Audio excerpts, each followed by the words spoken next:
What's up, everybody? It is Monday. Let's see what day it is. December the 16th, 2019. And this is the Kingsman Report live podcast. It's the news everyone ignores. I have a whole bunch of articles that I'm going to go over tonight. A lot of it has to do with staging, military staging that's going on. It's more ramped up now. The thumbnail says Israel versus Turkey. So there was like a move against a research ship out in the Cyprus where Turkey basically kicked them out. And now they're saying that if Israel wants to move anything through there, they're going to have to ask permission from Turkey, and Turkey has no ownership over it. So I have that. I have some warnings and some tech news, plus an idiot, stole $80,000 from a bank, took a picture of it, and then bragged about it on the internet. So I'm going to go over that. It's pretty funny. I think he wins the award for the biggest idiot on the face of the earth. But I have that and a whole bunch more. This is a live podcast, and it is a call-in. You can call in. The number is 1408-638-0968, and you'll have to enter the meeting ID. It's 534-233-4758. You can also send emails to the email kingsmanreport2019@gmail.com, and all the information is streaming across the bottom of the screen. And all the links to all the articles that I'm going to go over tonight are also in the description below. So I'm going to get situated here, and then I'll be right back.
All right.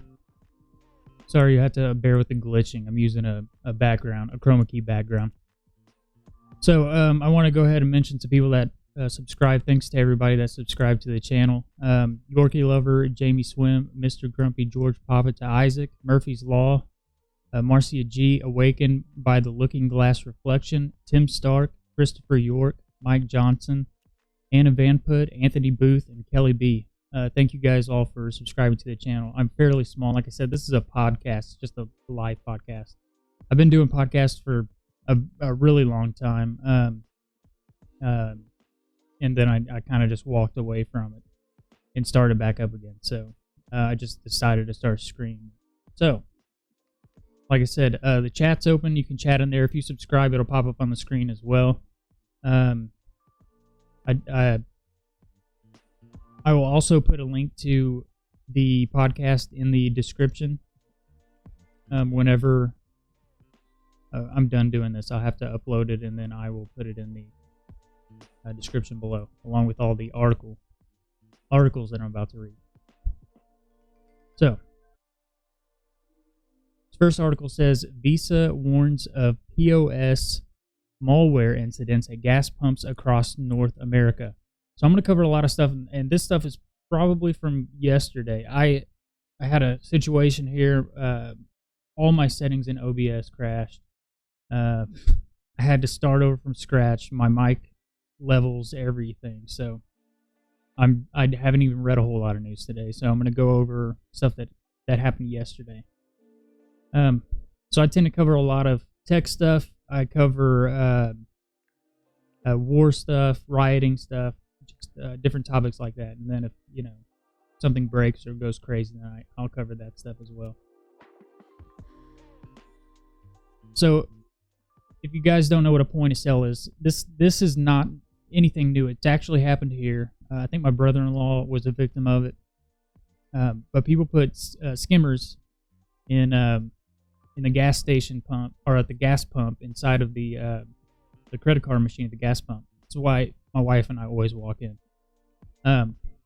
But whenever you go to scan that, it gets all the information off your debit or credit card, and then they use that, and they can charge it whatever. We found out charges from my brother-in-law's were happening in Tulsa, which is about 45 minutes south of where I'm at. So it's becoming more predominant now. The article says payment processor Visa says North America merchants who operate gas stations and gas pumps are facing a rash of attacks from cybercrime groups awaiting to deploy point-of-sale or POS malware on their networks. In two separate alerts published in November and December, respectively, Visa said its security team investigated at least 5 incidents of the sort. The payment processor said cybercrime groups carried out attacks with the main purpose of gaining access to fuel dispenser merchants' networks, where they install POS malware. POS malware works by continuously scrapping a computer's RAM for what looks like unencrypted payment card data, which collects and then uploads to a remote server. The Visa Payment Fraud Distribution, or PFD, team says cybercrime groups appear to have found a weak spot in how gas stations and gas pump operators work. While the in-store POS terminals of some merchants might support chip and PIN transactions, most of the card readers installed on gas pumps do not, and these gas pump card readers still operate on older technology that can only read payment data from the card's magnetic stripe. Data from these outdated card readers is sent unencrypted to the gas station's main network, where crooks have realized they can intercept it. Visa documented breaches at 2 fuel dispenser merchants in a November 2019 security alert and another 3 breaches in a December 2019 alert. The 2 alerts highlighted a new target and modus operandi for cybercrime groups. The attacks on fuel dispenser merchants began over the summer, Visa said. 2 of the 5 attacks were linked to a known cybercrime operation known as Fin 8. Visa said the easiest ways for fuel dispenser merchants to safeguard customers is to either encrypt card data while it's being transferred across the network or stored in memory, or shift to a chip and PIN card acceptance policy. Fuel dispenser merchants should take note of this activity and deploy devices that support chip and PIN whenever possible, as this will significantly lower the likelihood of these attacks, Visa said. Fuel dispenser merchants have until October 2020 to deploy chip and PIN compatible card readers on their gas pumps, and starting in November 2020, Visa said liability for any card fraud would shift from itself to the merchants, which will likely motivate many operators to update their gas pumps card readers. Until then, many are still vulnerable to attacks. And as I always say, if you feel like you've been a victim of a crime like this, you want to shut down your card as soon as possible, and then contact your credit card or your bank, your credit card provider.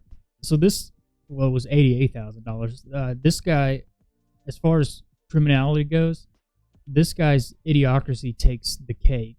How stupid can you be? Prosecutors say a man stole $88,000 from a bank vault, and the FBI caught him after he flashed stacks of cash on social media. I don't know if this got the picture. No. But on the other article, yeah, you can see the pictures. He has a big wad of cash, and he's sitting there smiling at the camera. How do you deny that after that? He's an idiot. It says, if you're systematically stealing money from a bank vault, it may not be a good idea to post the evidence on your social media pages. He was a bank employee. A bank employee in Charlotte, North Carolina, allegedly stole $88,000 from a bank vault, according to a release from the United States Attorney's Office, Western District of North Carolina. And he wasn't bashful about advertising to his social media followers the life of luxury he was funding. The release said a criminal indictment was unsealed this week in federal court following the arrest of Orlando Henderson, 29, by the FBI in San Diego. The unsealed indictment alleges Henderson stole cash out of a vault in separate allotments on at least 18 different occasions this year. Throughout July and August of 2019, Henderson used a social media account to post several pictures of him holding large stacks of cash, according to the release. He then allegedly committed loan fraud in connection with the purchase of a luxury automobile, it said. What an idiot. Henderson's numerous Facebook and Instagram photos depict him posing with stacks of cash, and the U.S. Attorney's Office says he used the money to make a $20,000 down payment on a new Mercedes-Benz. Dude, if you don't have a way to prove that you have the income, don't make extravagant purchases. That's how you get caught, doofus.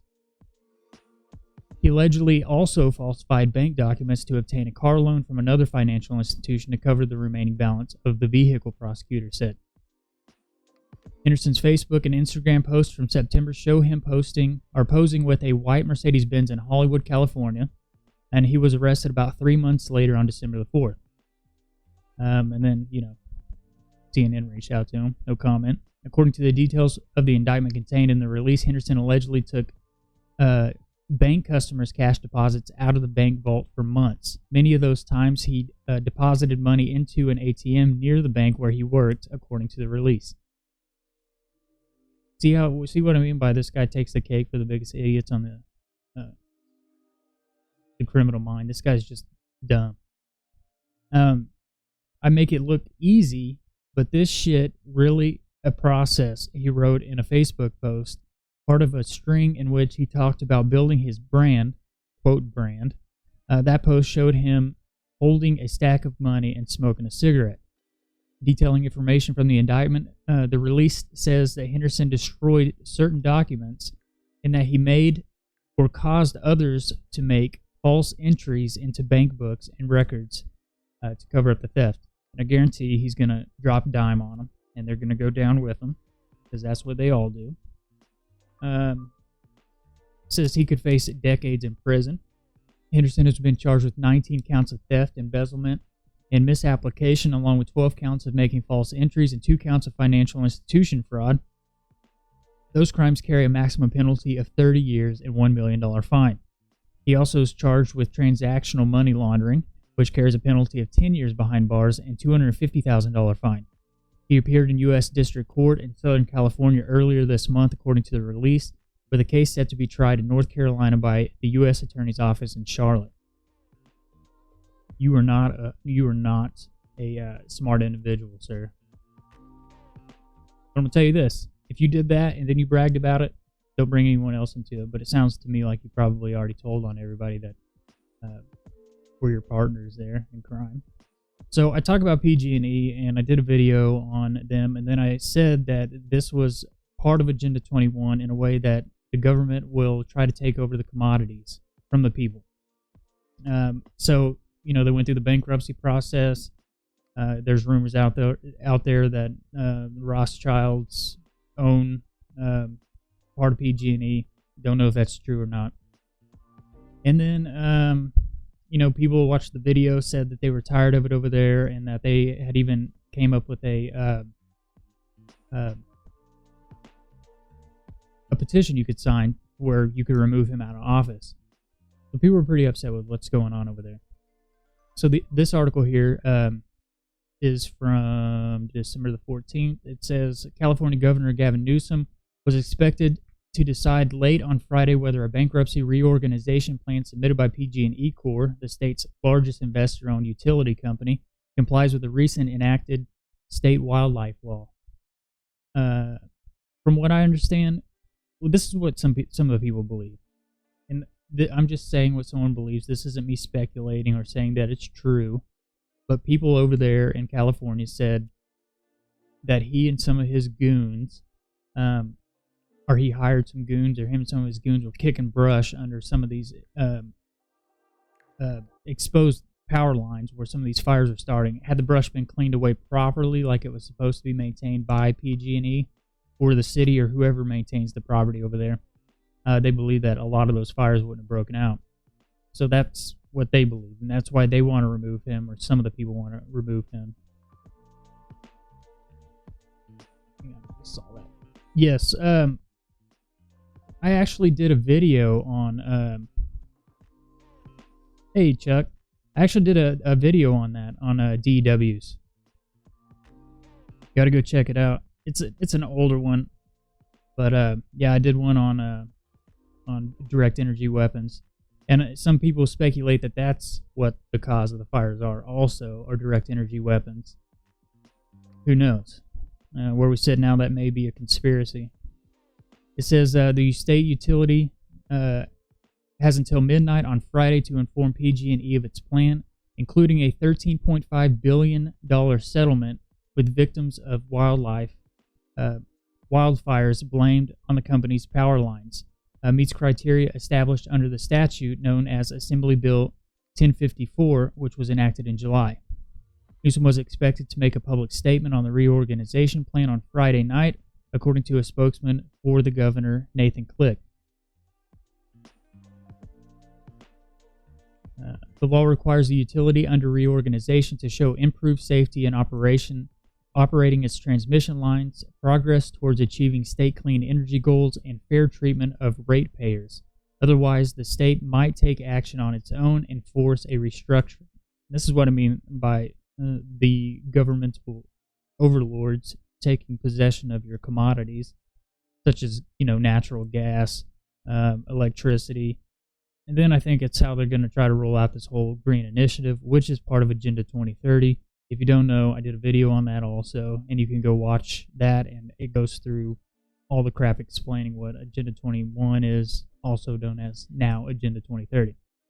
If Newsom decides PG&E plan falls short, the company would still have until Tuesday to propose changes to meet the state's demands, a necessary step before it can submit its plan for a vote by creditors and final approval from bankruptcy judge in San Francisco. PG&E filed for Chapter 11 bankruptcy protection in January, citing projected civil liberties in excess of $30 billion from blazes in 2017 and 2018 by its equipment, including a wildfire last year that killed 85 people and destroyed the town of Paradise. I have a friend that lived there in Paradise, and she lost everything from that fire. It says ranking as California's deadliest wildfire in record. In recent months, PG&E resorted to a series of widespread power shutoffs that led hundreds of thousands of its customers without electricity for days during periods of extremely high winds and dry conditions. But the blackouts enraged customer regulators and politicians, including Newsom, who accused PG&E of failing through greed and mismanagement to invest in proper maintenance and upgrades of its power system. PG&E has denied putting profits ahead of public safety, while acknowledging it needs to do a better job of protecting the grid from fire hazards. Newsom had floated the idea of a state takeover of the utility if it failed to satisfy his demands, and has insisted that whatever entity emerges from bankruptcy must be, quote, completely transformed and more accountable. The governor's determination that PG&E reorganization plan comply with the new law, AB 1054, was a prerequisite for the utility proposed settlement with wildfire victims. The law creates wildfire liability fund that investor-owned utilities can access the wildfire claims, provided the utilities contribute towards the fund and make a combined $5 billion investment towards improvement in their electrical grids. So I'm not going to go into the whole history of everything here, But most definitely, if you want to go check out the video I did on direct energy weapons, definitely go check that one out. So the chat says, Chuck says, good thing China and India don't have a deal with a climate agenda till 2031. It won't kill them for 12 years after that. Oh, man.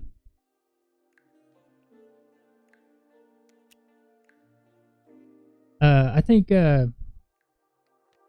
China's pretty much in charge right now of doing the whole tech thing that has to do with the takeover of everything. You know, the facial recognition software that's going on, all that good infringement upon your freedoms. But, you know, I look at it this way. They tell us that we need their help, or they tell us that we need their, you know, help. They sell it to us as a convenience, and they say this is to protect you. And then we just hand over our liberties to them. And that's what the problem is. As long as we just fold and we just continue to hand over our liberties to these people, then you're not going to have, they're weathering away from your freedoms because you're just like, here, take my liberties, take everything. We need your help. Look where it's gotten us now. So this is interesting. You guys never been to the Alamo? It's awesome. My younger brother's named after William Barrett Travis. My mother's from Texas. So this says 3 bodies discovered buried at the Alamo in Texas. 3 bodies buried in a monk burial room and nave of the Alamo Church has been discovered, according to the Texas General Land Office and the Alamo Mission Archaeological Advisory Committee. The bodies appear to belong to a teenager or a young adult, an infant, and a large adult, according to a committee press release. The bodies were discovered during an archaeological project inside and around the Alamo Church in Long Barrack in San Antonio to install moisture monitoring equipment while documenting the foundations of the 300-year-old structures, according to the release. The bodies have not been moved, and after they were discovered, a long-standing human remains protocol was activated. The on-site tribal monitors was notified and excavated was halted at the site, the release said. The remains were also discovered at the site in 1989 and identified in 1995, according to the release. So, if you guys want to check that out, that was just a brief article there, but if you guys want to check that one out, all the links to all the articles are in the description below.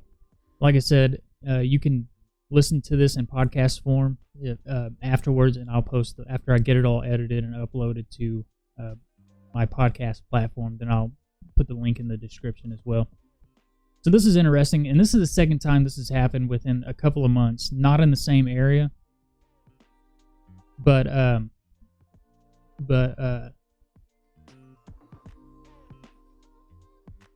on just a second. Check the chat real quick. No, it didn't say whether or not it was giants or not. I don't believe it was. Most of the giants that were here in this country in the Lovelock Caves out west, I haven't heard of them finding any of them around here. But who knows?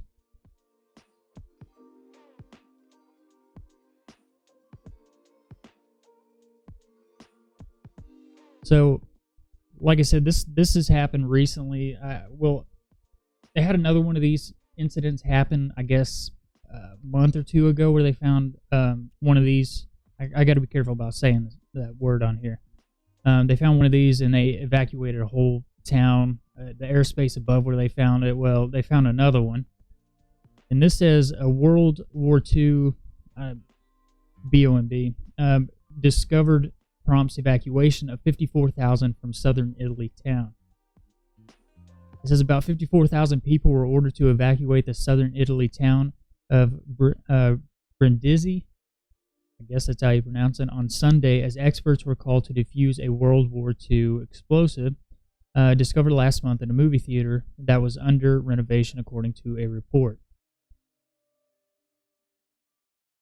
It marked the largest peacetime evacuation in Italy to date, Reuters reported, citing the Milan newspaper Corriere della Sera daily. More than 60% of the city's residents were forced to flee a red zone encompassing and about a 1 mile radius of the site where the device was found. So, if you guys want to go on it, I'm just going to skip over this, but this was out there. If you guys want to read more about this article, you can check that out on the link as well.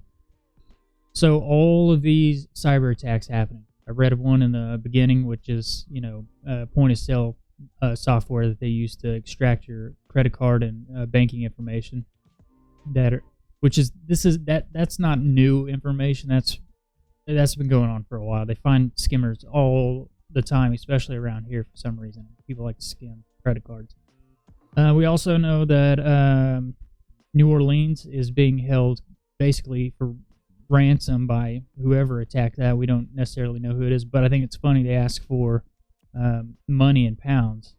So I don't know if they are getting an idea where that came from, and I don't even know. I haven't checked the mail or I haven't checked the news today to find out if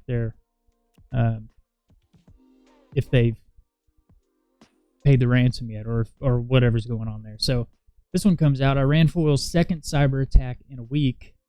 A lot of this stuff's going on. The more dependent upon technology we become, the more and more and more hackers are going to try to take control of it. Steal your information, hack whatever you want. The Ring doorbells, all of it's getting hacked. So, welcome to the future, everyone. Enjoy. It says Iran has foiled a second cyber attack in under a week, the country's telecommunications minister says. Muhammad Javid Azari Jahromi said the attack had targeted Iranian electronic government systems, and the minister did not give details. A similar claim was made about Wednesday's, quote, massive attack.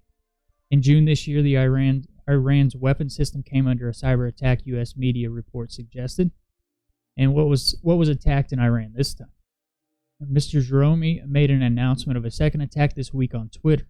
He said the Dejfa fortress had managed to thwart the attacks, which had used the well-known APT-27, which experts have linked to Chinese-speaking hackers. Without giving further details, the minister said servers and hackers had been, quote, tracked. Last Wednesday, Mr. Jahromi told Iran's official IRNA news agency that a, quote, massive cyber attack had targeted Iran's electronic infrastructure. A day earlier, the minister had dismissed reports that millions of Iranian bank accounts had been hacked.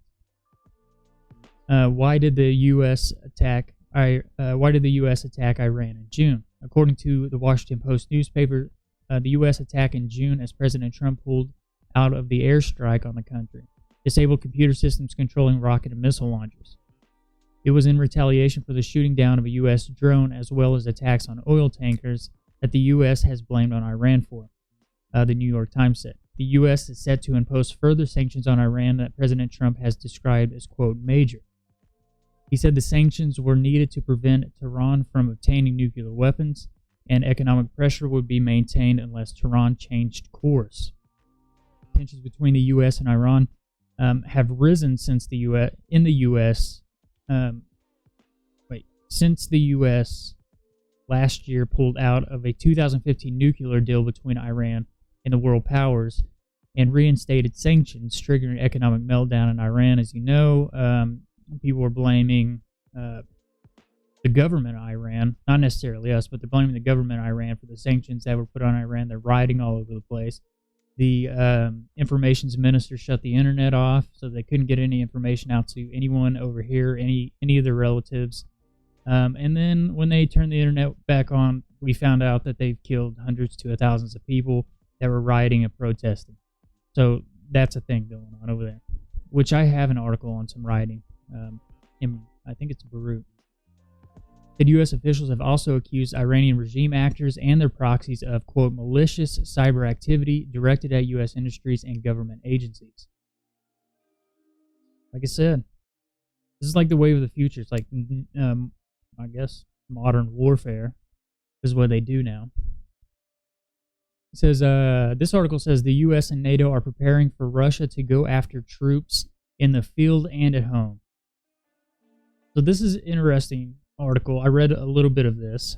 I'm going to get into this because now I'm going to start getting into Russia, Turkey, what North Korea is saying, what fears should we possibly have from these other countries. And I'm going to get into some of this stuff now that I've covered, the more local stuff.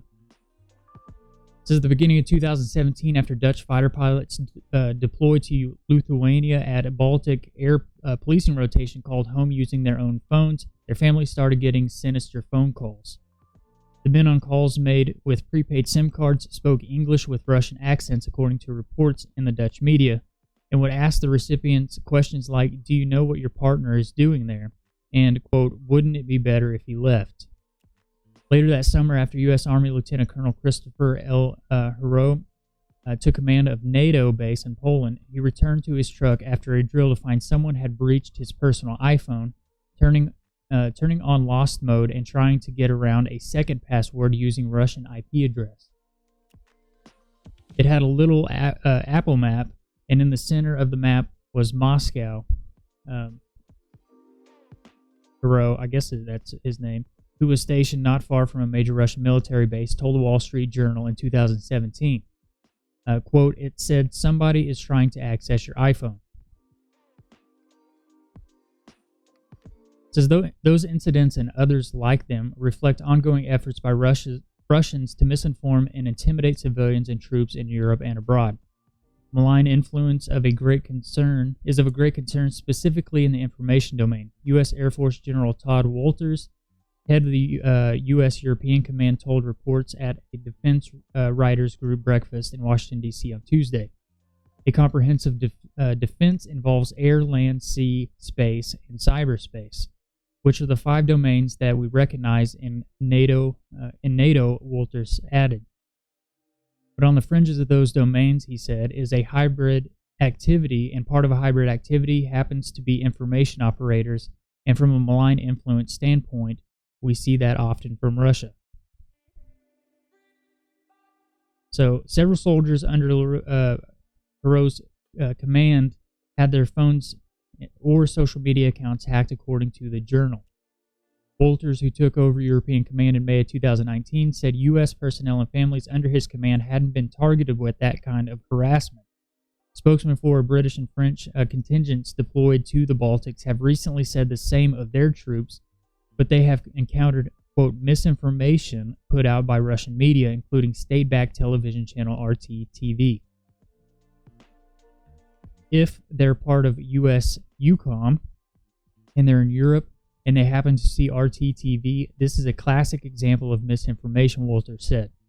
Probably not to the severity of those 2017 incidents, he added, but it is another example of exposure of misinformation and from a malign influence perspective on behalf of Russia in the info-ops sphere against citizens in Europe.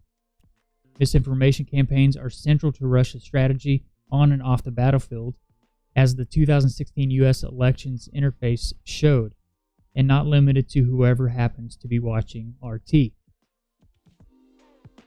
Lithuania in 2017, officials warned of propaganda efforts seeking to undermine Lithuanian territorial claims and set the stage for kinetic operations by Moscow. The president concern among Russia's smaller Baltic neighbors Russia is also suspected of orchestrating a broader disinformation campaign to smear NATO's reputation in Lithuania. Further north, Finland has dealt with Russian misinformation throughout the century since it declared independence from its larger neighbor, with which it shares a long border and contentious history. Helsinki launched an initiative to build media literacy and counter fake news among its citizens in 2014. The Finnish capital was also home to the European Center of Excellence for Countering Hybrid Threats, set up in 2017 by a dozen members of EU and NATO. Former U.S. Defense Secretary Jim Mattis praised the hybrid COE as it's known for allowing democracies involved in research, shared concerns, and threats, each of us learning from the other and building resistance to those with malign intent towards our democracy.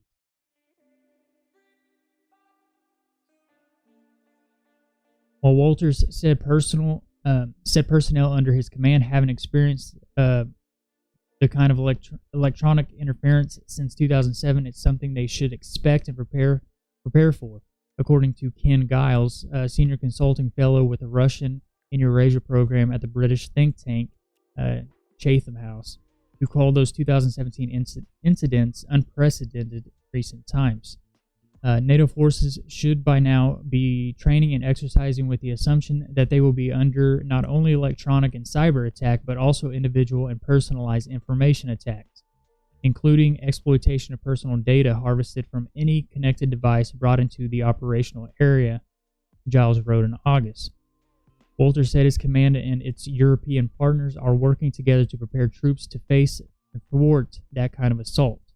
To have a good comprehensive defense, you have to be willing to deter in all domains, to include the information domain, so we have ongoing activities that involve what we do in US EUCOM with NATO nations and what we do in US EUCOM with all partner nations, Walter said Tuesday.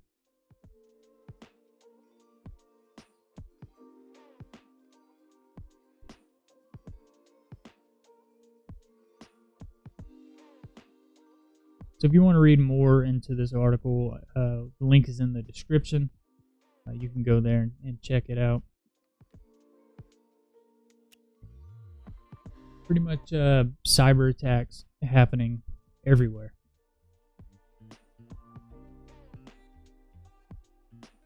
Now, I found this article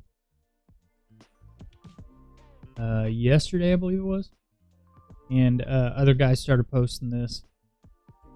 I didn't post it, but because I wanted to read it, and then, all my stuff went haywire, so I didn't get a chance to get this out yesterday.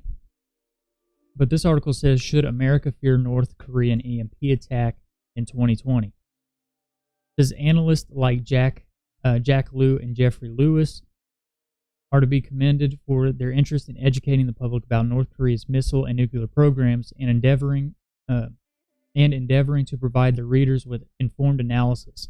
However, in a series of recent articles, both analysts have written of the possibility of a nuclear electromagnetic pulse, or EMP attack from North Korea as, quote, unlikely and, quote, science fiction, because they believe the 10 to 20 kiloton nuclear weapons currently possessed by North Korea are incapable of making an effective EMP attack.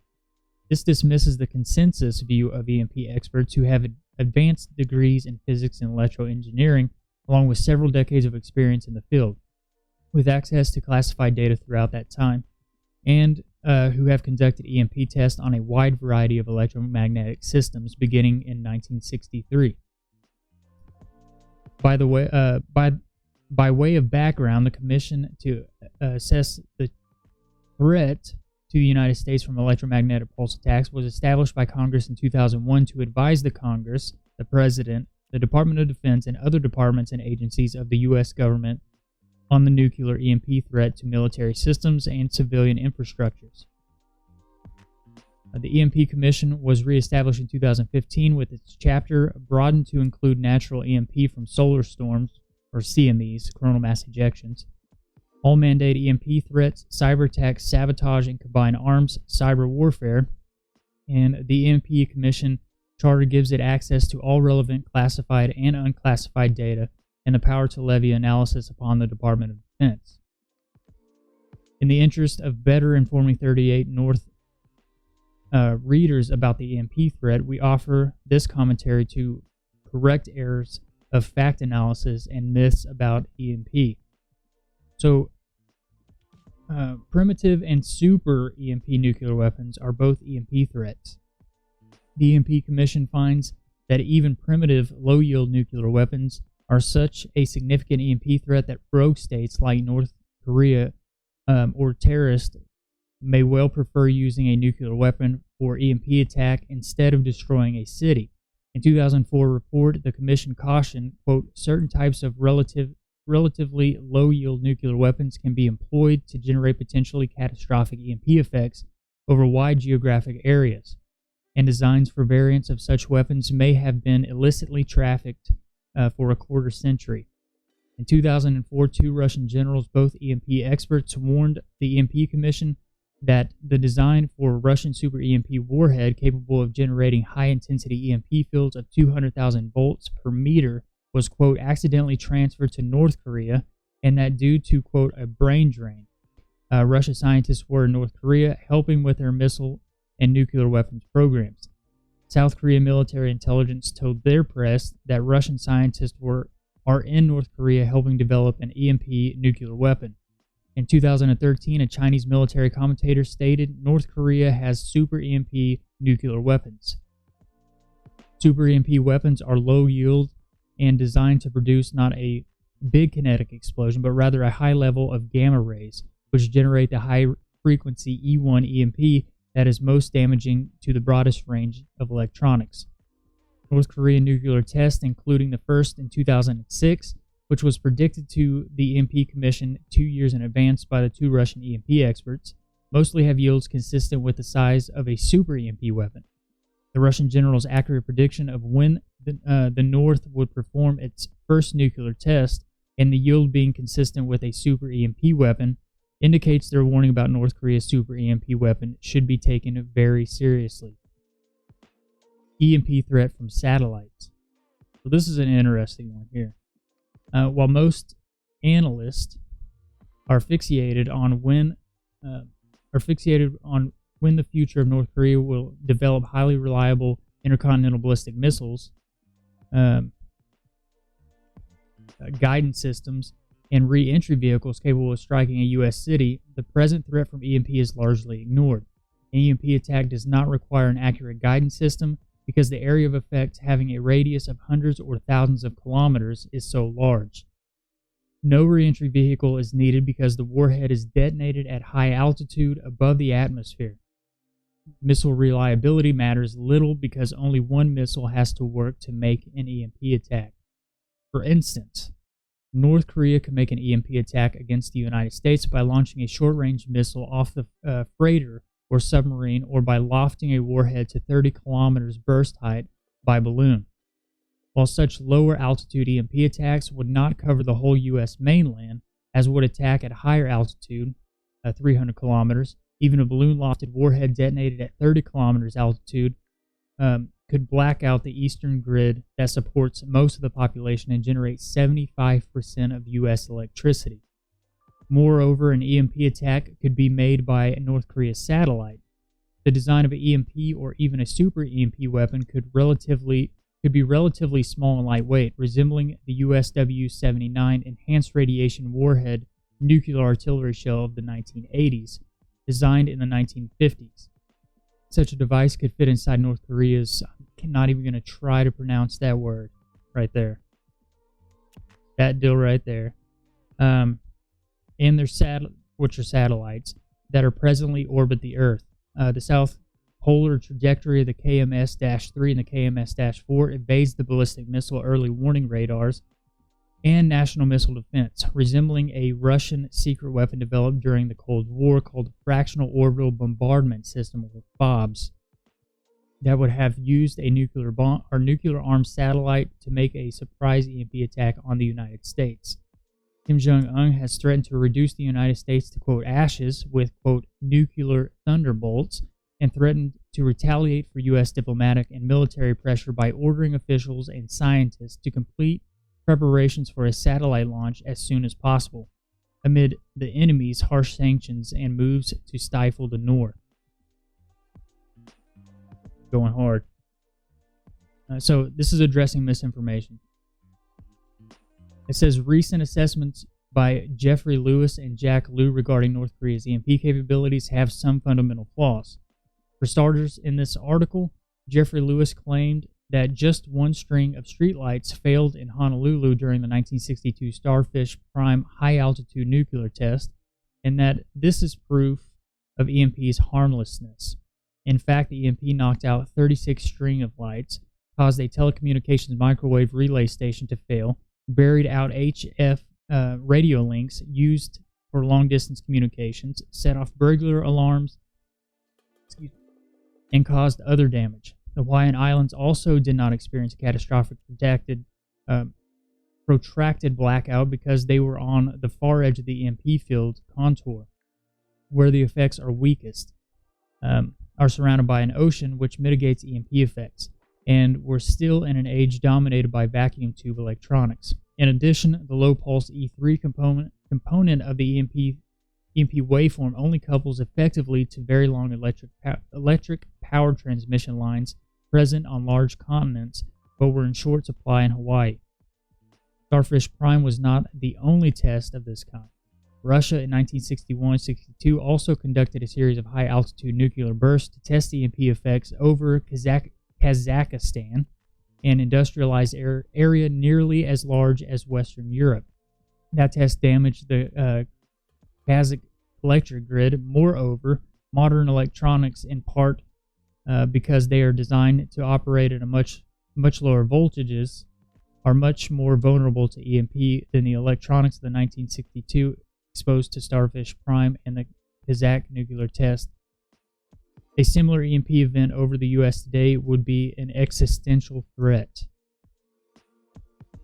So if you want to read more on this, because it's a fairly long article and I don't want to continue to bore you with my stammering reading, then you can go to the link in the description there too.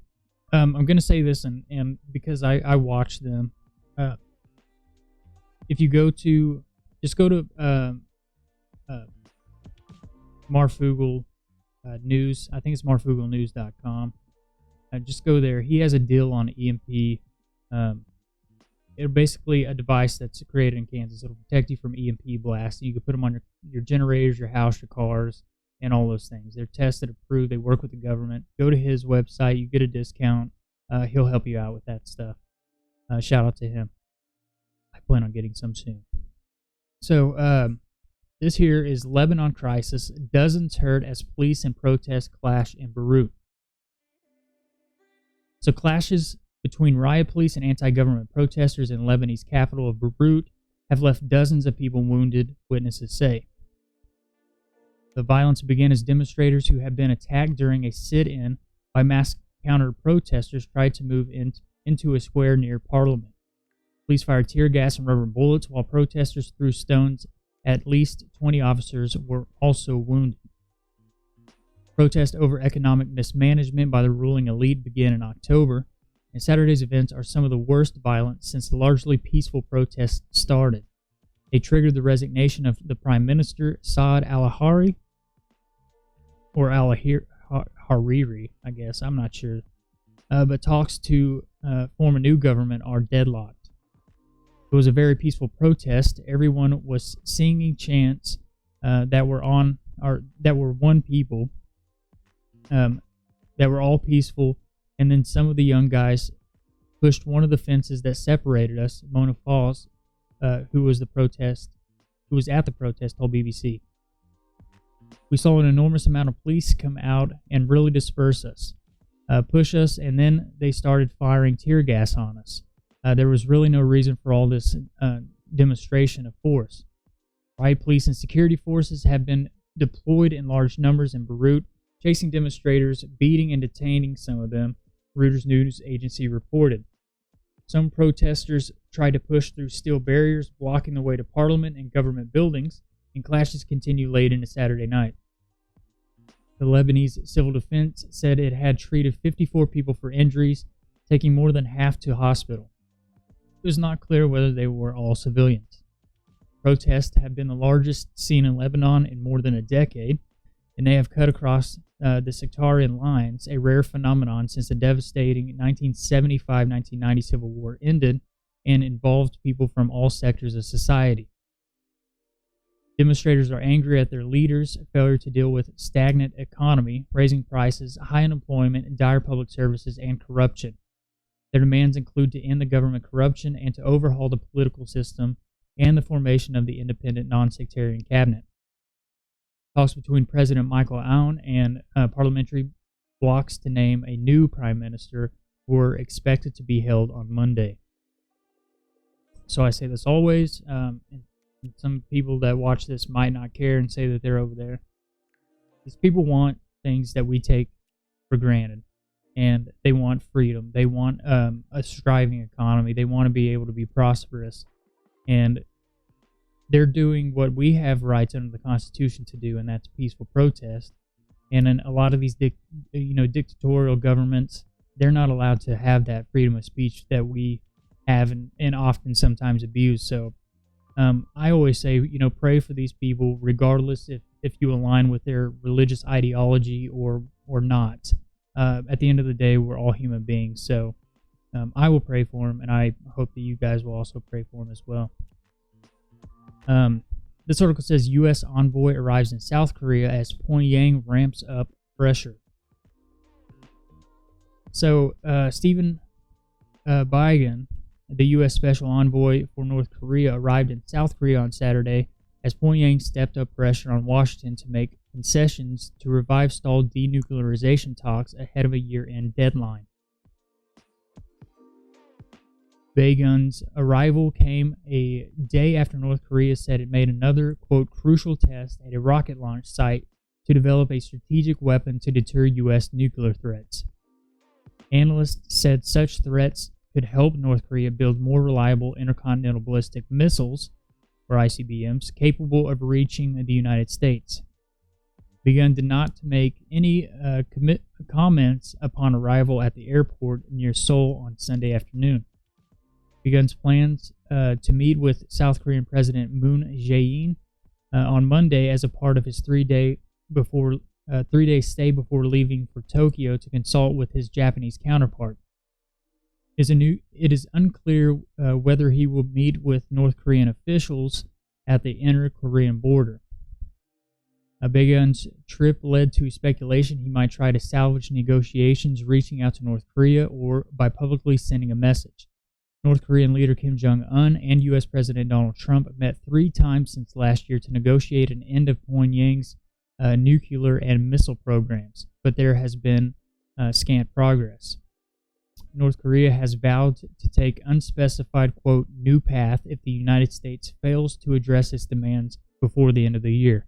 And they also said that they would let us pick out our Christmas gift, whatever, that vague statement meant. Tension has been rising in recent weeks as Pyongyang has conducted a series of weapons tests and stepped up criticism of the United States, stoking fears the two countries could return to a collision course that they had been on before launching diplomacy last year. Continue to keep an eye on this, but as far as I know, which, like I said, I hadn't checked the news really today because I've been busy trying to get all this stuff fixed. As far as I know, they haven't launched off anything else, but I'm going to keep watching it. Christmas is, 2 weeks? Something like that. We'll see what kind of gift they allowed us to pick out.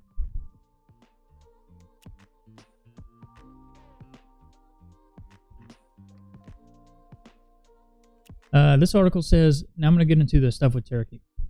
This article says, Turkey says S-400 system vital will retaliate any U.S. sanctions. So, as you know before, some of you may know, some of you might not know,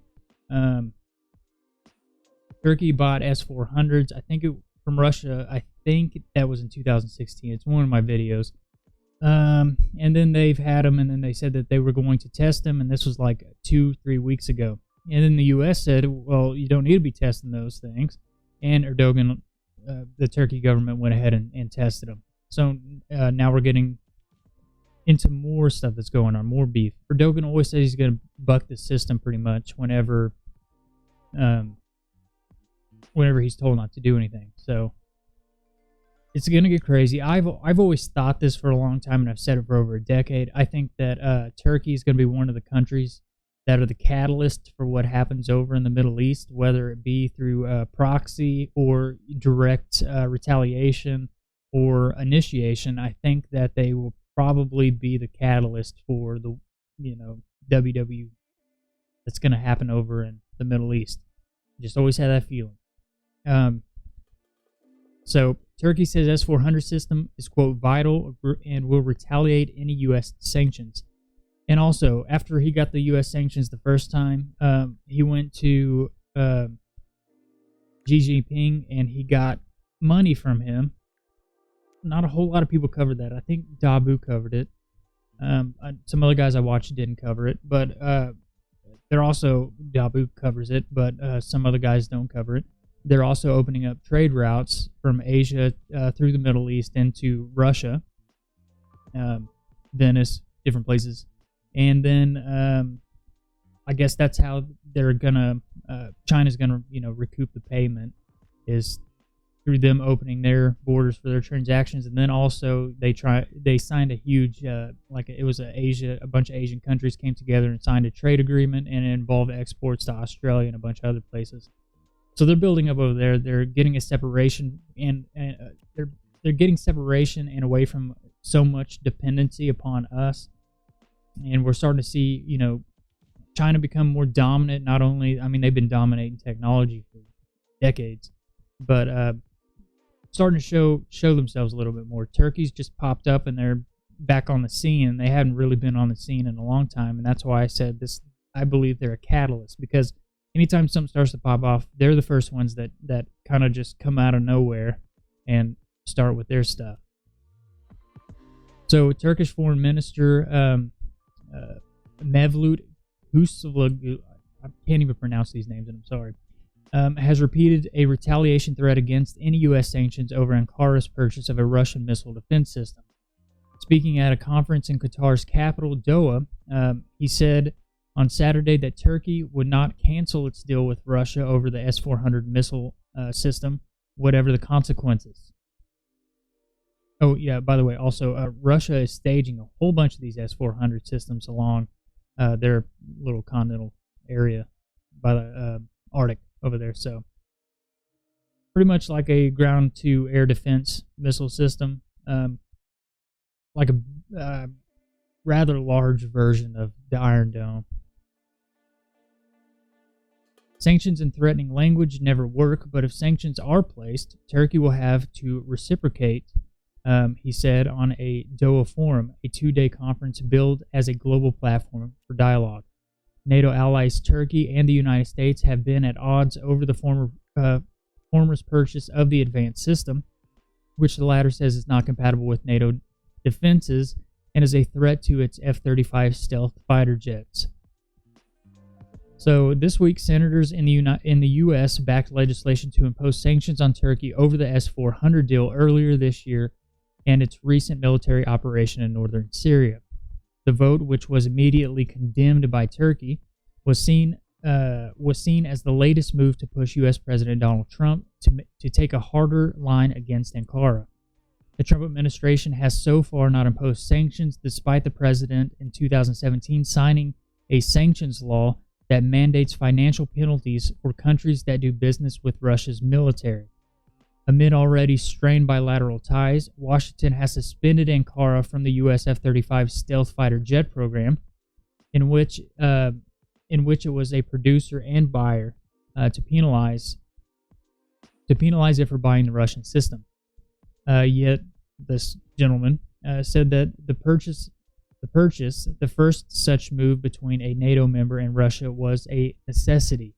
We are very desperate for an air defense system. We tried to procure it from the U.S. and others, but it didn't work. This is a defense system that is vital for us. By the way, I also read this article in the prior video. Turkey is one of the first ones that is buying the drones with the machine guns attached to them that can be operated 3 at a time by one person. So that's coming. As you know, China comes out with their drones that's looks like a freaking semi-automatic shotgun at the bottom of it. It's crazy. Says the SDF is spearheaded by the Kurdish People's Protection Units, or YPG, which Ankara considers, quote, terrorist group, and an offshoot of the Kurdistan Workers' Party, or PKK, which has waged a decades-long armed fight against the Turkish state that killed tens of thousands of people. Referring to the operation in Syria, this gentleman also said that while bilateral relations remain strong, quote, outstanding issues between the two countries exist. U.S. is still our ally because Trump understands that values relations with us. He also said, by adding that Turkey remains a committed member of NATO and one of the biggest armies in NATO. But we are expecting from the U.S. to disengage from the YPG-PPK, which is a threat to our national security, he added. The military operation came shortly after Trump pulled back his country's troops from parts of Syria east of the Euphrates River, and Ankara said it wants to create, quote, a safe zone cleared of Kurdish fighters to facilitate the repatriation of some of the 3.6 million refugees it hosts on its soil, and to open trade routes for China. But they're not saying that.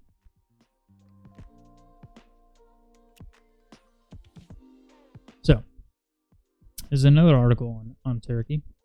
Turkey doubles down on the fight in Libya, but its sights are elsewhere. So Libya's aspiring strongman Khalifa Haftar has besieged Tripoli for months in a bid to enter the capital, unseat the UN-recognized government, and cement his hold over the country. But the Septuagenarian, as the Libyan National Army, has made little headway despite his many backers. Now there is a new urgency in his campaign as tensions rise in a nearby flashpoint, the eastern Mediterranean Sea. Saber-rattling began last month when Turkey signed a memorandum of understanding with the Libyan government in Tripoli, establishing economic maritime boundaries in the Mediterranean. The agreement, which went into effect last week, involves the same underwater region where Greece, Cyprus, Israel, and Egypt also are competing for gas and oil riches. This will lead into the next article I'm going to read. I believe is the final one. The deal has brought fresh umbrage upon Turkish President Erdogan from the European Union, Egypt, and others, and it also threatens to an escalation in Libya's long-festering civil war, with Turkey set to deploy its troops to ensure the survival of the so-called Government of National Accord and the maritime agreement with it, even as Haftar's patrons, including Russia, the United Arab Emirates, and France, redouble their efforts to destroy it. The threat to add Turkish boots on the ground in Libya, a chaotic free-for-all of militias fighting alongside mercenaries from Russia, Sudan, and Chad, as well as a military personnel from Egypt, the United Arab Emirates, and France, has stirred up a flurry of diplomatic maneuverings. On Wednesday, Erdogan phoned Russian President Vladimir Putin to discuss the possibility of, quote, a speedy ceasefire and resumption of entire Libyan peace talks, according to Russian state news. Egyptian President Abdel Fattah Sisi spoke before a forum in the south of Egypt, saying he planned along with partner states to end the crisis in Libya, quote, within months. Greece and Turkey tussled over the legality of the maritime agreement in the United Nations, and the U.S., already alarmed by reports of Russian troops in the country, discussed Libya in a meeting between Secretary of State Michael Pompeo and Russian Foreign Minister Sergei Lavrov. There is no military solution to this. There is no capacity for any of the forces that are competing there to resolve this in a way that they can create victory on the battlefield that leads to a political resolution that has stability, said Pompeo after the meeting. We want to work with the Russians to get to the negotiating table, have a series of conversations that ultimately lead to a disposition that creates what the UN has been trying to do for an awfully long time. There was little talk of political resolution from Haftar. The 0 hour is nigh, the hour of crushing incursion awaited by every honorable free Libyan, and Haftar, in a televised address Thursday, meant to exhort his troops to wage, quote, final assault on Tripoli. Since then, his Libyan National Army forces have escalated their offenses on Tripoli's southern outskirts. At stake is more than just a massive wealth of Libya, a country flush with the world's 10th largest oil reserves and vast mineral resources, not to mention its status as a major transit hub with almost 1,200 miles of Mediterranean coastline. There are also some 1.7 billion barrels of recoverable oil and 122 trillion cubic feet of gas estimated to be in the East Mediterranean, according to a 2010 study by the US Geographical Survey. It is a protected bonanza that has already kicked up in acrimonious disputes among nations in the region. U.S. companies are already investing in those areas. This month, Noble Energy, a Houston-based hydrocarbon exploration company, said it would deliver commercial gas sales to the Israeli domestic market and regional markets from the Leviathan field off Israeli shores. ExxonMobil has announced one of the world's largest natural gas discoveries near the Greek portion of Cyprus and said it would work with the Greek Cypriot government to develop it. Cyprus is a divided country, with Turkey recognizing a Turkish Cypriot state in the northern part of the island. So if you want to go on to read more of this, you can read more of this. The link is in the description below. I don't think this article's fairly short. This is the last one I have. It says Turkish Navy engages Israeli research ship, deporting it out of Cyprus. So the article that I read prior to this has to do a little bit with why they're in Cyprus, why they're wanting to get dominion over the area, and basically why they're booting out, Israeli research ships. Don't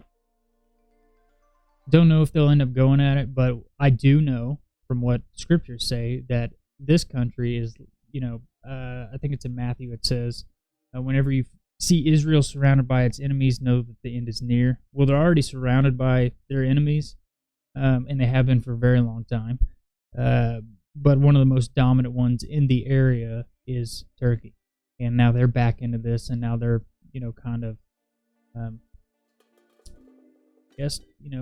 showing themselves or their dominance over Israel by doing this to a research ship. So this article says the Turkish Navy deported an Israeli research ship near Cyprus 2 weeks ago.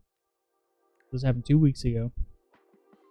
The National Infrastructure, Energy, and Water Ministry confirmed on Saturday Bagalim, a vessel belonging to Israeli Oceanographic and Limnological Research, had researchers from Ben-Gurion University in the Negev aboard, as well as a Cypriot geologist who were doing research approved by the government of Cyprus in Cyprus territorial waters.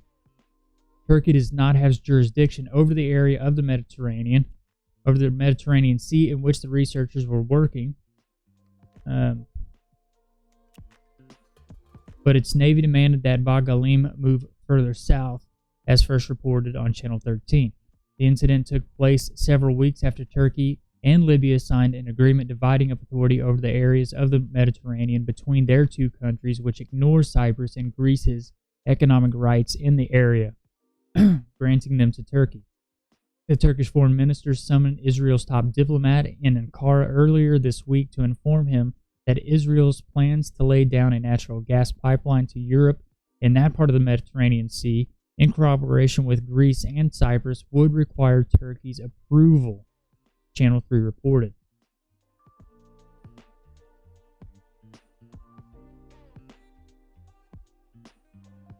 So we'll see how that goes. I'm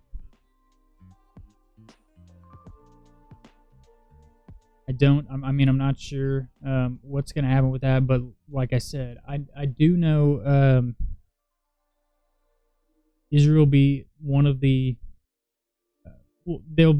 all biblical prophecies based around Israel in the Middle East. They are surrounded by their enemies, but on top of that, you have one of the most dominant armies in NATO. One of them is acquiring S-400s. One of them is going against what we say. They're getting sanctioned. They're going for outsourced money to back them and pad their government while they're undergoing sanctions from our country. They're fighting in Syria to open trade routes. They're becoming more dominant in the Middle East. And this is why I believe, and I speculate, that they will be a catalyst for what happens in the Middle East. So I'm going to continue to watch that. So if you did like the video, go ahead and hit the like button. If you haven't subscribed to the channel, go ahead and subscribe. If you don't like the video, hit the dislike button. Thanks to all those who subscribed to the channel. I mentioned your name at the beginning of this. And thank you, Chuck, for commenting and talking in the chat. I appreciate it. You're like the number one dude that's always on here. So if you liked any of the articles that I read, all the links are posted in the description below. And whenever I get done editing this podcast, and then I will upload it to its platform, and I'll also post that link to the description beneath the video. If you guys want to send articles, you can always send them to kingsmanreport2019@gmail.com, and you can always call in the phone number that's scrolling across the bottom of the screen. And I think that's pretty much all I have for tonight. I'm going to go ahead and sign off here. So thanks again for everyone that subscribed. Thanks to those that watched the video. Thanks for those who liked the video, and I appreciate it very much so. Another thing, if you want to check out the podcast, all the links for all of the social medias, for the podcast, for iTunes, for all of it, are in the About section of this channel. You can just go to the About section. It has all the links for everything. You can go there, listen to the podcast, find the podcast links there, and all the social medias, and you can follow me on there. I post articles, all types of stuff. I'm going to go ahead and sign off here. You guys, like I said, pray for the people that are in Beirut. Pray for the people surrounding each other. It's getting crazy out here. Pray for your friends, your family. Check on everybody this time of year, and just stay up and try to keep it together. Oh, and I'm gonna go ahead and sign off here. So until next time, Yah bless you guys, and shalom.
Have a good evening.